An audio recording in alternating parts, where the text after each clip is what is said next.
قرآن کی آیت بتا رہا تھا. قرآن میں اللہ نے کیا کہا ہے؟ وَجَعَلْنَا نَوْمَكُمْ سُبَاتًا. میں آپ کو ٹینشن ڈپریشن سے بچنے کی اصل چیز بتا رہا ہوں. قرآن کیا کہتا ہے؟ قرآن نے کافی چائے کا تذکرہ نہیں کیا. قرآن نے کیا کہا ہے؟ ہم نے رات بنائی لتسکنو تاکہ تمہیں کیا ملے؟ سکون. دماغ کو کیا ملے؟ فریش ہو جائے دماغ. سکون ملتا تو فریش ہوتا ہے نا. لیکن وہ کون سی رات؟ وہ یہ والی راتیں نہیں ہیں جو آج ہماری راتیں گزر رہی ہیں. پوری رات موبائل پہ, پوری رات آپ فون پہ گپے مار رہے ہیں. اس رات کو اللہ نے سکون کے لیے نہیں بنایا. وہ رات بنائی ہے جس کے بارے میں قرآن کہتا ہے وَجَعَلْنَا نَوْمَكُمْ سُبَاتًا. 30ویں پارے کا پہلا رکوع. سب عربی میں کسے کہتے ہیں؟ کاٹنے کو. اللہ کہتے ہیں ہم نے تمہاری نیند کو کاٹنے کا ذریعہ بنایا. کینچی ہے یہ نیند. کیا مطلب کاٹنے کا؟ آپ کا جو اس دنیا سے کنیکشن ہے نا, جو تاریں گئی ہیں جہاں سے اس دنیا کے سگنل آپ کے دماغ میں آ رہے ہیں, نیند ان سگنل کو کیا کر دیتی ہے؟ اس تاروں کو کیا کر دیتی ہے؟ کاٹ دیتی ہے. دیکھو ایک آسان مثال سے بات سمجھاتا ہوں. انسان کے جسم کے ہر پارٹ کو آرام چاہیے کہ نہیں چاہیے؟ بولو. آرام کسے کہتے ہیں؟ آپ کی باڈی کا جو پارٹ کسی کام میں مشغول ہو تو کچھ وقت کے لیے اس سے وہ کام چھڑا دیا جائے, اس کو ریسٹ کہتے ہیں. اٹ از کالڈ, بولو نا, ریسٹ. مثال کے طور پر میں بول رہا ہوں, اب میرے گلے کا کام ہے بولنا. بولتے اگر میں کبھی خاموش ہی نہ ہوں تو مجھے گلے کو آرام دینے کے لیے کچھ وقت کے لیے کیا کرنا پڑے گا؟ خاموش رہنا پڑے گا. ایسا ہی ہے نا. تو گلے سے کام تھا بولنا, اس کا ریسٹ کیا ہے؟ اس سے بولنا آپ چھڑوا دیں تو کچھ وقت کے لیے سکون میں آ جائے گا, وہ دوبارہ بولنے کے قابل ہو جائے گا. کان کا کام کیا ہے؟ سننا. ہر وقت سنتے آدمی کہتا ہے بند کر یار اس کو, تھک جاتا ہے نا کان. یار تھوڑی دیر سکون کا ماحول چاہیے, کچھ نہیں سننا ہم نے. ٹانگوں کا کام کیا ہے؟ ابے بولو نا, چلنا. چلتے ایک وقت آتا ہے آپ کہتے ہیں یار بیٹھ جاؤ یار, کچھ دیر ریسٹ کر لو, لیٹ جاؤ, کچھ آرام دے دو. تو ٹانگوں سے چلنا چھڑوا دینا یہ ٹانگوں کا ریسٹ ہے. ایسے ہے یا نہیں ہے؟ جم میں آپ جاتے ہو, وزن اٹھا رہے ہو, 3 سیٹ لگا لیے, 4 سیٹ لگا لیے, اب نہیں اٹھا جا رہا تو آپ کا ٹرینر آپ کو کیا کہے گا؟ بھائی اب بازو کو تھوڑی دیر کیا دے دے؟ ریسٹ دے دے. جو کام میں مشغول تھا اس سے وہ کام چھڑوا دے. اب دیکھو یہ سارے کام جو ہماری باڈی کر رہی ہوتی ہے, ان کو چھوڑنے کا آرڈر دماغ دیتا ہے. دماغ کہتا ہے چلنا بند کر دو, دماغ کہتا ہے سننا بند کر دو, دماغ کہتا ہے بولنا بند کر دو. دماغ کا اپنا کام کیا ہے؟ دماغ کا ریسٹ کیسے ہوگا؟ دماغ کا کام ہے سوچنا. کیا خیال ہے بھائی؟ اگر آپ لوگ سوچ رہے ہو تو سمجھ میں آئے گا کہ دماغ کا کیا کام ہے؟ سوچنا. مجھے آپ بتاؤ دنیا میں کوئی مائی کا لال ایسا پیدا ہوا ہے جو دماغ کو کہہ کے سوچنا بند کر دے؟ دماغ کو آرڈر کون دے گا؟ ہائے آپ چل رہے ہو, ٹانگوں کو کون آرڈر دے گا کہ رک جاؤ؟ اتنا تو میرا خیال ہے جنرل نالج کا سوال ہے, یہ تو کوئی معاشرتی علوم کا سوال نہیں پوچھا میں نے. ٹانگوں کو کون آرڈر دیتا ہے کہ رک جاؤ؟ دماغ آرڈر دیتا ہے, تبھی ہم بریک لگا لیتے ہیں. میں بول رہا ہوں بولتے تھک گیا تو میرے گلے کو کون آرڈر دے گا کہ رک جاؤ؟ دماغ آرڈر دے گا. اس سے پتہ چلتا ہے آرڈر دینے والا ہمیشہ اس سے سپیریئر ہوتا ہے. آپ کی باڈی کا جو پارٹ ہے نا, کوئی بھی پارٹ, اس کو آرڈر دے گا بادشاہ. وہ کون ہے؟ وہ دماغ ہے. پھر یہ اس کی بات مانے گا, رک جائے گا. کیونکہ ہمارے ٹانگوں کے پاس سوچنے کے لیے دماغ نہیں ہے, وہ خود نہیں رکیں گی, ان کو آرڈر اوپر سے آئے گا. لیکن دماغ کو آرڈر کون دے گا کہ سوچنا بند کر دے؟ نہیں ہے بات. دماغ آرڈر نہیں دے سکتا. دماغ کے لیے کوئی اوپر کی چیز ہو جو دماغ کو آرڈر دے کہ سوچنا بند کر دے. کیونکہ دماغ جب اپنے آپ کو آرڈر دے گا کہ سوچنا بند کر دے تو اس کے لیے دماغ سوچے گا, تو سوچنے کا عمل کم نہیں ہوگا بلکہ سوچنے کا عمل بڑھ جائے گا. ابے کیسے سمجھاؤں مجھے بتاؤ یار. کامن سینس کی بات کر رہا ہوں یا نہیں کر رہا؟ کافی پی کے آئے ہیں کہ نہیں آئے ہیں؟ مجھے یہ بات بتاؤ. اگر کافی کی عادت نہیں ہے نا, پھر بغیر پیے بھی دماغ فریش ہوگا. اگر عادت پڑ چکی ہے تو ایک ایک کپ آپ کو پلانا پڑے گا, اس کے بغیر کھوپڑی میں بات نہیں آئے گی. یہ نقصان ہے کافی کا. پھر بھی ہم کہتے ہیں پی لو, ہمیں بھی کبھی دماغ کھوپڑی کام نہیں کر رہی ہوتی, 2 چسکے ہم بھی لگا لیتے ہیں. ٹھیک ہے, پیدا تو اسی سوسائٹی میں ہوئے نا, فضائل نہیں بیان کرتے ہم. اچھا خیر, تو اب دماغ کا کام کیا ہے؟ دماغ کو سکون ایسے ملے گا سوچنا چھوڑ دے. اب آپ کیا کرو گے؟ اب آپ بیٹھ گئے, ٹانگوں کو آرڈر دیا رک جاؤ, ٹانگیں رک گئیں. کمر تھک گئی ہے بیٹھے بیٹھے, کمر کو آرڈر دیا بھائی لیٹ جا, لیٹ گئے بھائی. اب دماغ تھک گیا آپ کا, اب آپ دماغ کو آرڈر دے رہے ہو سوچنا بند کر دے. دماغ کا باپ بھی سوچنا بند نہیں کرے گا بلکہ اور سوچے گا. تبھی تو اوور تھنکنگ کی ایک بیماری ہے نا. لوگ کہتے ہیں ہم جب سونے کے لیے لیٹتے ہیں تو اس وقت تو بالکل ہی نیند اڑ جاتی ہے ہماری. ویسے چلتے پھرتے رہیں گے نیند آئے گی, بیٹھے ہوئے نیند آ رہی ہے, سونے کے لیے لیٹے اور نیند کے علاوہ اب سب کچھ آنا شروع, کیونکہ دماغ اب نیند کے بارے میں سوچنا شروع کر دیتا ہے کہ سو تو نہیں سویا, صبح دیر ہو جائے گی, دماغ خراب ہوگا, یہ ہوگا. اس سے نیند آنے کے بجائے کیا ہوتی ہے, اس ٹینشن سے نیند اور اڑتی ہے. سمجھ میں آ رہی ہے بات؟ تو اس کا حل اللہ نے کیا رکھا ہے؟ اللہ نے کہا یہ تمہارے بس میں نہیں ہے کہ تم سو جاؤ, کیونکہ تمہارے پاس جو سب سے پاورفل پارٹ ہے نا وہ دماغ ہے. اس دماغ کے کنٹرول میں میں نے تمہارے سارے پارٹ دے دیے ہیں. دماغ کس کے کنٹرول میں ہے؟ وہ میرے کنٹرول میں ہے. وہ کسی کا باپ بھی نہیں سلا سکتا جب تک میں نہیں چاہوں گا. لہذا تم نے کیا کرنا ہے؟ سونے کے اسباب اختیار کرنے ہیں. سونا تمہارے بس میں نہیں ہے. اسباب کے بتی بجھا دی, لیٹ گئے, سکون کا ماحول ہو گیا, پنکھا چلا دیا, یا نیند کی گولی کھا لی, بہت زیادہ ہو گیا تو یہی ہوگا نا. تو اس سے نیند کی گولی بھی آپ کو یاد رکھو سلاتی نہیں ہے. وہ کیا کرتی ہے, آپ کے جو پٹھے ہیں ان کو ریلیکس کر دے گی, خیالات کو مجتمع کر دے گی. نیند ڈاکٹر کہتے ہیں کہ نیند خود سے آتی ہے انسان کو, کوئی دوا نہیں لاتی نیند. دوا یہی ہے کہ وہ اسباب پیدا کر دیتی ہے, اس کے سکون کے اسباب پیدا کر دیتی ہے. لیکن دوا ڈائریکٹ نیند لانے والی اب تک کوئی دوا میری معلومات کے مطابق ایجاد نہیں ہوئی, جو ڈاکٹر کہتے ہیں. تو اب کیا ہوتا ہے؟ اب اللہ تعالیٰ بیچ میں آتے ہیں. اللہ تعالیٰ کہتے ہیں وَجَعَلْنَا نَوْمَكُمْ سُبَاتًا, تم اسباب اختیار کرتے ہو, لیٹ جاتے ہو. ہم کیا کرتے ہیں؟ تمہاری نیند, ایک کینچی لے کر آتے ہیں ہم, کیونکہ ہم جو سوچنا بند نہیں کر رہے نا, وجہ اس کی کہ ہمارے دماغ کا اس دنیا سے کنیکشن ہے. یہ کنیکشن جب تک ختم نہیں ہوگا اس وقت تک آپ سوچنا بند نہیں کر سکتے. آپ جب سونے کے لیے لیٹے, دن بھر کے خیالات ہیں, ابے یہ آیا تھا, یہ ہوا تھا, دوسری شادی, تیسری شادی, میرے بیان کسی نے سنے ہو, ٹھیک ہے نا, شادی نہیں ہو رہی یا ہو گئی ہے تو مصیبت. میرے جس نے بھی بیان سنے ٹینشن میں, وہ بھی ٹینشن میں جس کی نہیں ہو رہی, اور جس کی ہو گئی ہے وہ اس سے بڑی ٹینشن میں کہ یار یہ میں کیا کر بیٹھا ہوں. تو ٹینشنوں میں اور یہ اور وغیرہ وغیرہ 20 قسم کے اب نکالتے چلے جاؤ دماغ سے. نہیں, اللہ کہتے ہیں میری قدرت کام کرتی ہے. میں کیا کرتا ہوں, اس کے جو لنک ہے نا, جتنے جہاں سے لیڈ آ رہی ہے اس کو, یہ دنیا سے آ رہی ہے نا, یہاں سے اس کے دماغ کا میں کنیکشن کیا کر دیتا ہوں, ساری تاریں, پاور ہی ختم ہو گئی. ارے میرے بھائی, بچہ کمپیوٹر پہ بیٹھا ہو, ہل کے نہ دے رہا ہو, پولیس بلا لی, بیٹا ہٹ جا یہاں سے, نہیں ہل رہا ہو, تو آخری حل آپ کے پاس کیا ہے؟ وہاں سے پاور کھینچ دو, پاور ہی نکال دو, ایسی کی تار ہی کاٹ دو بیچ میں سے. اب چلے گا؟ اب پہیہ لگا کے تو چلے گا, ویسے نہیں چلے گا کمپیوٹر.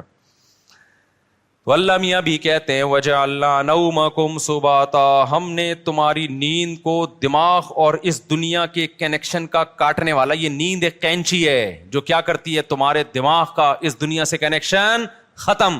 اصل بات جو میں بتانا چاہ رہا تھا, اللہ قرآن میں کیا کہتا ہے کہ تمہیں سکون دماغ کو اس وقت ملے گا جب کافی پیو گے, نہ چائے پینے سے, نہ چرس پینے سے, ہیروئن پینے سے, نہ دماغ کے سکون کے لیے اللہ نے نیند بنائی ہے, اور وہ والی نیند جو تمہارا اس دنیا سے کنیکشن ختم کر دے. کیونکہ ہم نے بہت سے لوگوں کو دیکھا ہے سو رہے ہوتے ہیں لیکن سب پتا ہوتا ہے کہ کیا ہو رہا ہے.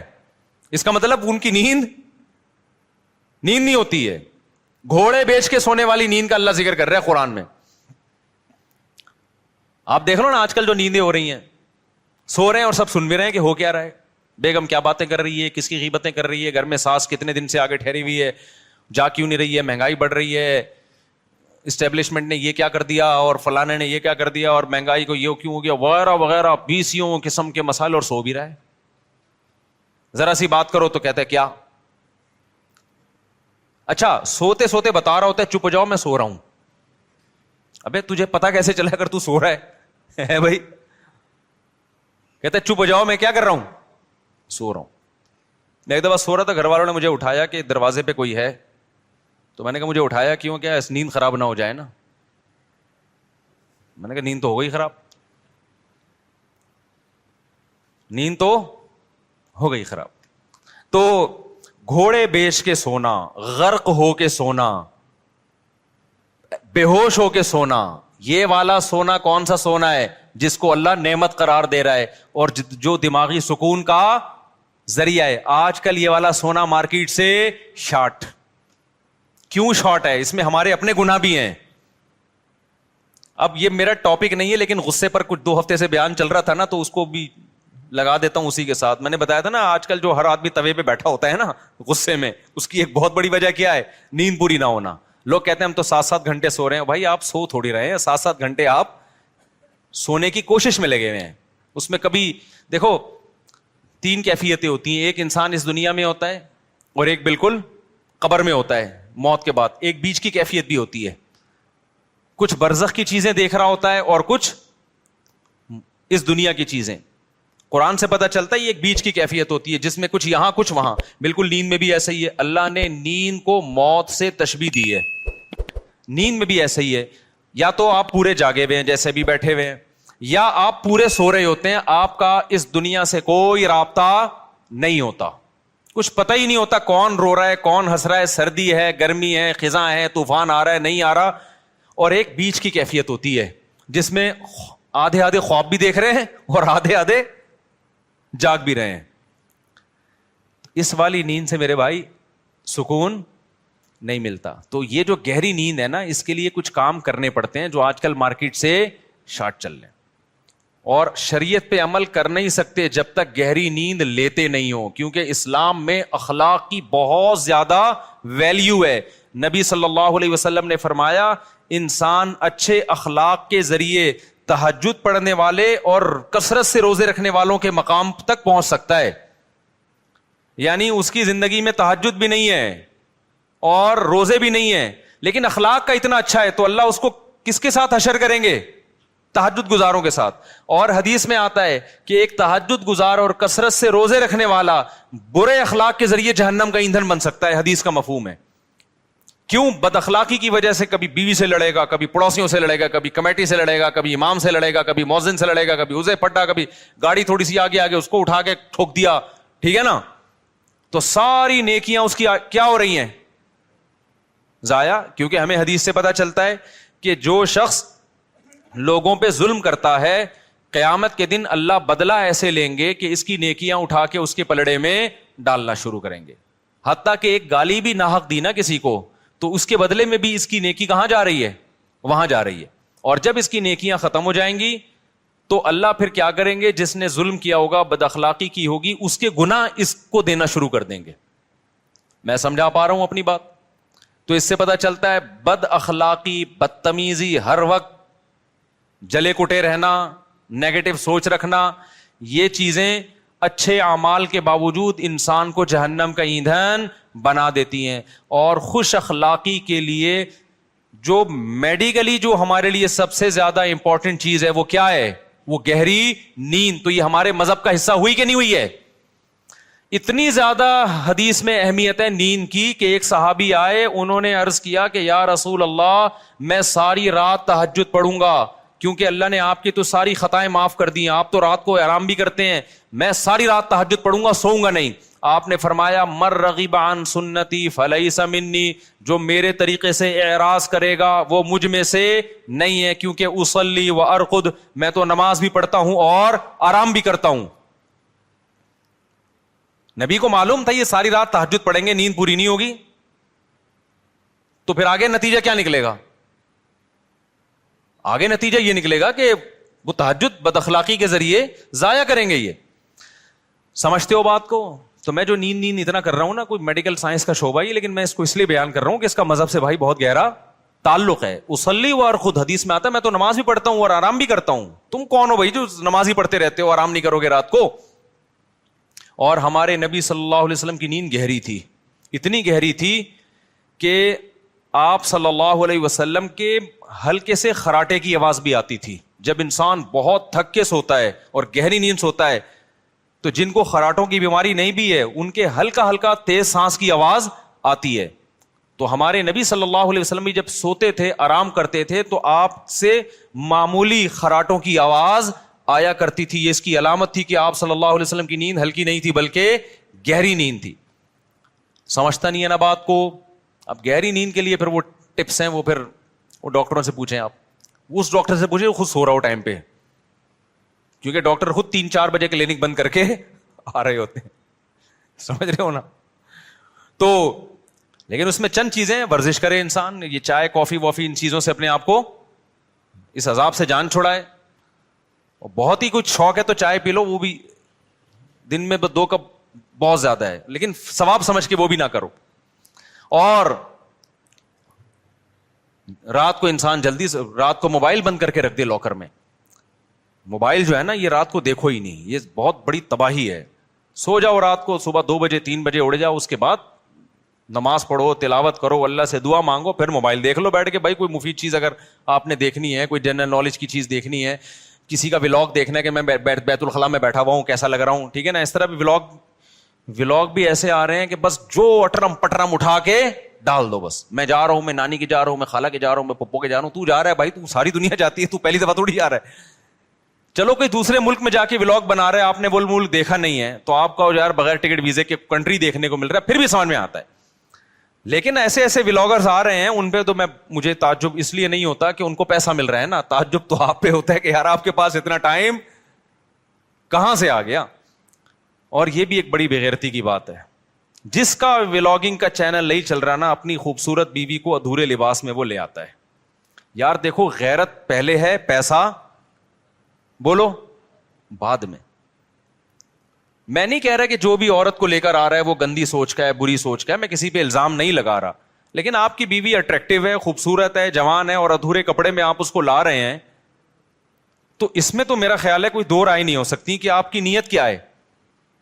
یہ ایسے لوگ ہیں, اگر یہ بیگم کو نکال دیں تو ان کے چینل دھڑام سے نیچے. اور یہ ٹھرکی عوام, انٹرنیٹ پر اتنا فحش مواد پڑا ہوا ہے, اس کو دیکھنے کے بجائے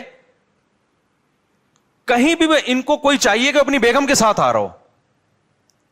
بھائی وہ جو مواد ٹھرکیوں کے لیے رکھا ہے وہ بھی غلط ہے, لیکن جب اتنا ہے تو پھر چل کیسے رہے یہ ٹھرکی چیزیں. اس سے پتا چلتا ہے کہ قوم کی ٹھرک اتنے عروج پہ پہنچی ہوئی ہے کہ سب کچھ دیکھنے کے بعد بھی جب ان کو پتا چلتا ہے فلاں کی بیوی آئی ہوئی ہے, دیکھو اس کو لازمی, یہ ٹھرک کی سپرلیٹو ڈگری ہے.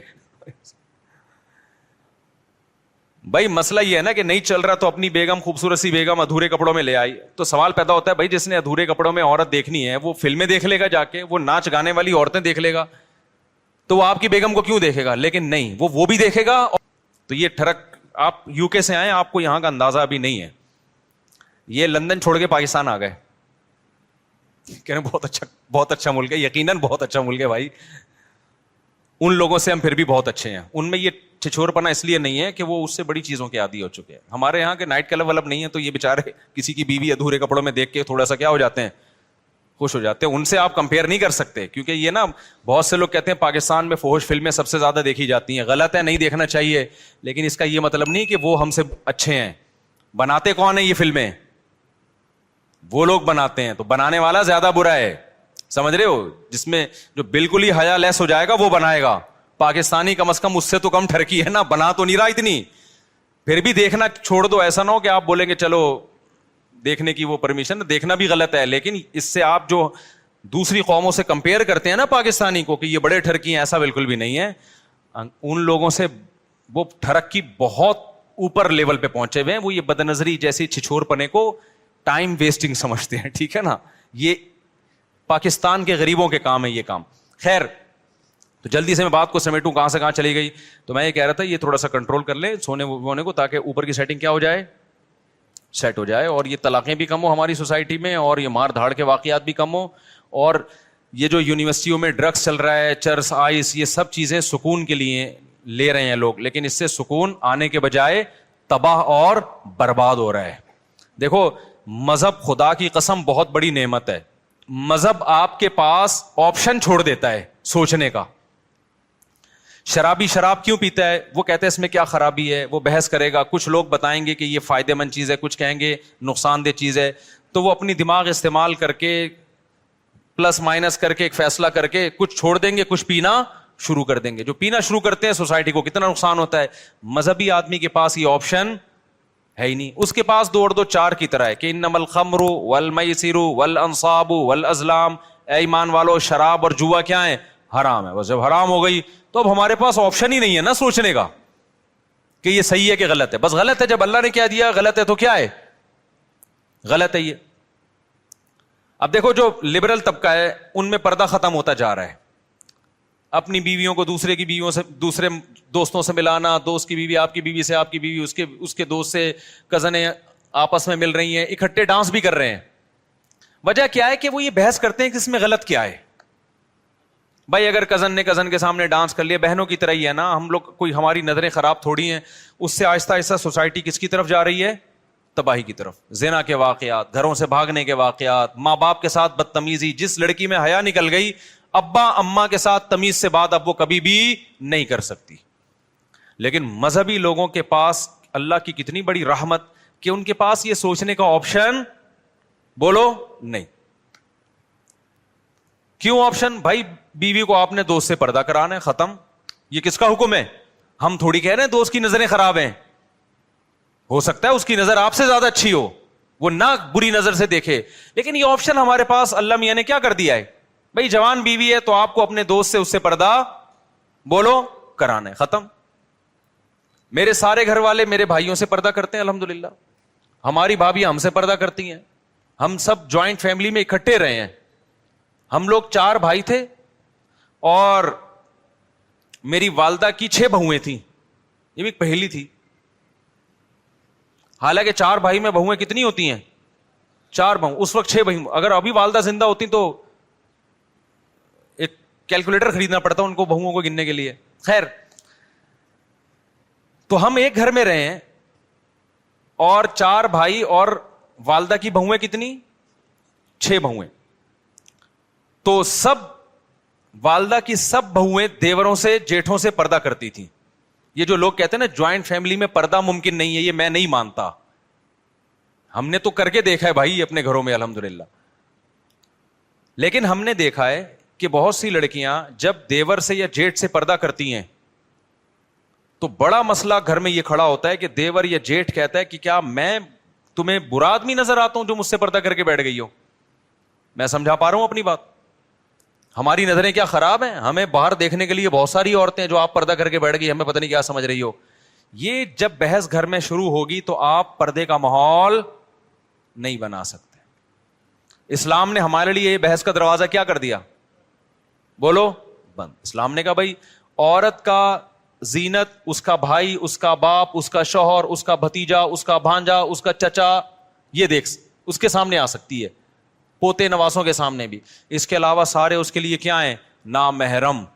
اب اس کا تعلق اس سے نہیں ہے کہ دیور جیٹ کی نظر اچھی ہے یا گندی ہے. بھائی اللہ کا حکم ہے بھابھی نے دیور سے پردہ کرنا ہے. تو مذہب والا آدمی جو مذہب کو فالو کرتا ہے نا, بہت سارے کنفیوژن اللہ نے اس کے لیے کیا کر دیے ہیں, آسان, ان سے نکلنا آسان کر دیا. وہ کہتے ہیں بھائی شریعت کا حکم ہے, ختم. تو سکون سے زندگی گزرتی ہے, گھروں کا ماحول اچھا ہو جاتا ہے. غیر مسلم لوگ نا پہلے یہ کزنوں سے پردہ ختم ہوا, پھر ناچنا گانا شروع ہوئے, اب اس کے بعد ان کے گھروں کا ماحول آپ غیر مسلموں کا جا کے دیکھو, گھروں میں محبتیں کیا ہو گئیں, ختم. خیر میں اب اصل ٹاپک کی طرف آتا ہوں. تو یہ ڈپریشن کی بات چلی تھی نا, چھٹے مٹے لگا رہے ہیں, ان سے ڈپریشن ختم نہیں ہوگی. ان سے ڈپریشن کیا ہوگی؟ یونیورسٹی میں لڑکیاں وڑکیاں بھی آج کل چرس الحمدللہ پینا شروع کر دیا انہوں نے. یہ اللہ کا بڑا فضل ہے, یعنی یہ طنز میں کہہ رہا ہوں میں کہ کیونکہ ہماری یونیورسٹیاں, ہمارے لبرل لوگ دینی مدرسوں پہ اعتراض کرتے ہیں کہ بچوں کو بگاڑتے ہیں یہ. اور جب ہم یونیورسٹیاں گئے تو وہاں ہم نے جب دیکھا کہ یہ سب کچھ چل رہا ہے تو پتہ چلا کہ تمہارا بگاڑ اور ہمارے بگاڑ میں بھائی زمین آسمان کا فرق. ہم نے اپنے مدرسے کے دور میں ایک طالب علم کو سگریٹ پیتے ہوئے دیکھا تھا, وہ بھی چھپ کے. اس کو بھی پتا تھا کہ میرے استاذوں کو پتا چل گیا تو میری ایسی کی تیسی ہو جائے گی, ماں باپ کو بھی نہیں پتا چلے. اور یونیورسٹی میں اگر آپ چلے جائیں نا تو ہو سکتا ہے آپ کو بھی فری میں مل رہی ہو وہاں پہ کہ ایک سٹا آپ بھی لگا لیں. اللہ بچائے, یہ بہت برا ماحول ہے, لیکن جا رہے. جب مذہب آپ کی سوسائٹی سے نکلے گا تو ایجوکیشن ہی آپ کی تباہی بربادی کا ذریعہ بن جائے گی. خیر, ہم چل رہے تھے قربانی پہ, پتہ نہیں یہ کہاں سے آ گئے ہم. آپ نے گچی پکڑ کے رکھی جی. میں تو چاہ رہا تھا کہ قربانی پہ آؤں نا, میں اب آ رہا ہوں قربانی پر. تو میں اصل بات آپ سے بتانا چاہ رہا تھا میرے بھائی, اللہ میاں نے جو ہمیں پیدا کیا ہے وہ کس کام کے لیے؟ اپنی عبادت کے لیے. اللہ کیا چاہتے ہیں؟ کس کے غلام بن کے رہو؟ اللہ کے. ہاں میں یہ کہہ رہا تھا اگر آپ اللہ کی غلامی نہیں کریں گے تو کلچر کے غلام بننا پڑے گا, خاندان کا غلام بننا پڑے گا, بڑی بڑی عالمی طاقتوں کا غلام بننا پڑے گا آپ کو. تو آزاد دنیا میں کوئی بھی نہیں ہے. آزادی کا لیبل لگا کے آزادی کی باتیں کی جاتی ہیں, حقیقت میں آپ کو ایک طبقے سے نکال کے دوسرے طبقے کا غلام بنایا جاتا ہے. جیسے آج کل کے مذہبی اسکالر تقلید کے بڑے خلاف ہیں کہ ان مجتہدین کی تقلید مت کرو. تو لیبل بڑا اچھا ہے کہ ہم تقلید نہیں کرتے, لیکن اصل میں مجتہدین کی تقلید سے ہٹا کے آج 15ویں صدی کے اسکالرز کا مقلد بنایا جا رہا ہوتا ہے. تو لیبل سب لوگ اچھے اچھے لگاتے ہیں, اس کے پیچھے بڑا مسئلہ ہوتا ہے. وہ لگا رہے ہوتے ہیں اپنا فالوور بنا رہے ہوتے ہیں آپ کو کہ ہم جو قرآن و حدیث کی تشریح کریں نا وہ پہنانا آسان ہو جائے, ہم قرآن و سنت کے نام پہ جو بھی پہنا دیں یہ پہن لے. تو جب تک یہ ابو حنیفہ سے نہیں ہٹے گا ہمارا پہناوا پہنے گا نہیں. یہ سمجھ میں آ رہی ہے بات؟ تو لیبل میرے بھائی سب کے پاس کیا ہیں؟ بڑے بڑے خاندانی قسم کے لیبل ہیں. تو پھر دیکھو کچھ بھی پہنا دیتے ہیں قرآن و سنت کے نام پہ, اور لوگوں کے پاس علم نہیں ہوتا تو وہ پہن کے گھوم رہے ہوتے ہیں. الحمد. تو اب جو بات چل رہی تھی وہ یہ چل رہی تھی کہ اللہ میاں چاہتے ہیں کس کے غلام بن کے رہو. وہ میں خاتون کا واقعہ بتا رہا تھا نا کہ خلا لے لیا, کورٹ نے فوراً کھڑاک سے خلا پکڑا دیا, بچے باپ سے محروم. اب جب بچیاں جوان ہوئی ہیں تو اب وہ در بدر کی ٹھوکریں کھا رہی ہیں. زندگی کس کی تباہ ہوئی ہے اس خلا کے نتیجے میں؟ مرد کی نہیں, عورت کی تباہ ہوئی ہے. مرد کی صحت پہ کوئی زیادہ فرق نہیں پڑتا. تو اللہ میاں کا جو قانون ہے نا وہ عورت کے فائدے میں ہے. عورت جذباتی ہوتی ہے, وہ تھوڑے سے غم برداشت نہیں ہوتے, طلاقیں لے لے کے ادھر ادھر جانا. اگر وہ وفا کر لیتی, کچھ مرد کی کڑوی کسیلی برداشت کر لے, تو عیاشی کس نے کرنی ہے؟ پھر اس عورت نہیں کرنی ہے. لیکن یہ کہ ہمارے یہاں نہیں سپورٹ کیا جاتا, بس عورت کے حقوق عورت کے حقوق, اس کا جو تباہی ہوتی ہے نظر آ رہی ہے سامنے. تو اللہ میاں کیا چاہتے ہیں میرے بھائی؟ الحمد سے لے کے والناس تک پتہ چلتا ہے کہ کس کے غلام بن کے رہو؟ بولو اللہ کے. اب اسلام چاہتا ہے کہ آپ اللہ کی غلامی کریں, تو اللہ کہتے ہیں غلامی کا زبانی دعویٰ قبول نہیں ہے, پریکٹیکل کر کے دکھاؤ, پریکٹیکلی یہ شو کرو کہ میں کس کا غلام ہوں. بولو اللہ کا. اب اس کے لیے اللہ نے 2 طرح کے حکام دیے ہیں ہمیں. ایک احکام تو وہ ہیں جن کی کوئی لاجک بنتی ہے, جن کو ساری دنیا کہتی ہے ویل ڈن, بہت اچھا کام مسلمان کرتے ہیں. مثال کے طور پر مسلمان زکوٰۃ دیتے ہیں, اس سے غریبوں کو فائدہ ہوتا ہے. ساری دنیا کیا کہتی ہے؟ اسلام کا یہ برا حکم ہے یا اچھا حکم ہے؟ بولو نا, اچھا حکم ہے بھائی. مالداروں کی زکوٰۃ نکلتی ہے, جاتی کہاں ہے؟ غریبوں کے پاس. ہم زکوٰۃ دیتے ہیں کس کو خوش کرنے کے لیے؟ اللہ کو خوش کرنے کے لیے. اللہ میاں نے ہمیں حکم دیا صدقہ فطر کا, عید سے پہلے صدقہ فطر نکالو. دنیا میں کسی غیر مسلم کو اس پہ کوئی اعتراض ہے؟ بولو نا, کوئی اعتراض نہیں ہے. دینا پڑے گا ہمیں, غریبوں کو فائدہ ہوتا ہے. ہم اللہ کی غلامی بھی شو کر رہے ہوتے ہیں کہ اللہ کے آرڈر پہ ہم دے رہے ہیں.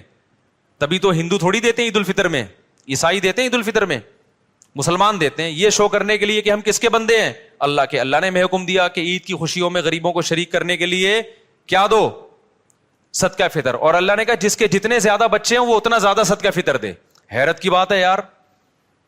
یا اللہ فیملی پلاننگ والے کہہ رہے ہیں کہ بچہ آنے سے غربت مہنگائی میں اضافہ ہوا ہے, تو جس کے زیادہ بچے ہوں اس پہ تو کم ٹیکس ہونا چاہیے نا.